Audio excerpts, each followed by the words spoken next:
कान्छीलाई सहयोग गर्न एक्कासी सागरको मालिक गइपुगे।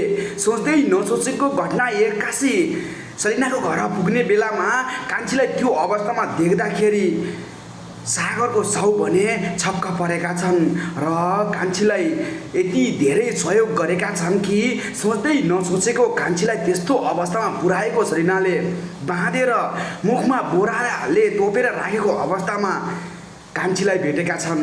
हो दर्शकबिन, उता भने सागरको मुद्दा फैसला हुन अदालत आउँदैछन्। यता भने कान्छीलाई सलिनाले अपहरण गरेर अर्थात् फोन गरेर मसँग प्रमाण छ भनेर बोलाएको थिए, तर प्रमाण छ भनेर बोलाएर कान्छीलाई जबरजस्ती अपहरण गरेको थिए। अपहरण गरेर आफ्नो कोठामा बन्धक बनाएर राखेको थिए। त्यसै बेलामा एक्कासी यताबाट सागरको साउ गइपुगेका छन्। सोच्दै नसोचेको र त्यहाँ पुग्दाखेरि कहिले नसोचेको हरकत सलिनाले देखाउँदाखेरि सागरको साउलाई शङ्का लागेर कोठामा छिरेर हेर्ने बेलामा कान्छीलाई बोराले मुखमा तोपेर बाँधेर राखेको अवस्थामा भेटाएका छन्।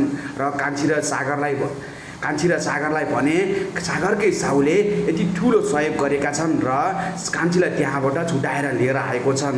र यता पनि सागरलाई सहयोग गर्न कान्छीको दाइ र कान्छीको साउ पुगेका छन् अदालत। जब अदालत पुगिसकेपछि सबै फैसला भने कान्छी र सागरकै पक्षमा भएको छ, अर्थात् सागरको पक्षमा भएको छ। जब सागरले सबै कुरा मुक्ति पाइसकेपछि सलिनालाई के गर्छन् त? सलिनाले गरेको यो हरकतले कान्छीले र सागरले सलिनालाई के गर्लान् त? र अब के सागरको साउले सलिनालाई विवाह गर्छन् त? पक्कै पनि गर्ने छैनन्। किन भन्दाखेरि सलिनाले यति ठुलो अपराध गरेको छन् कि कान्छीलाई सहयोग गर्नेको साटो उल्टै अपहरण गरेर राखेको छन्।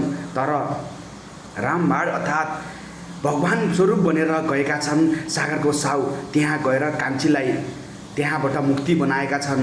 जब सलिनाले कान्छीलाई यस्तो अवस्थामा राखेको थिए, त्यस्तो अवस्थामा गएर कान्छीलाई छुटाएका छन्। हो दर्शकबिन, अब हो साँच्चीकै नि के अब सागरको साउले सलिनालाई छोड्लान् त या अब के हुन्छ त? के सागरको फैसला सागरकै पक्षमा हुन्छ त?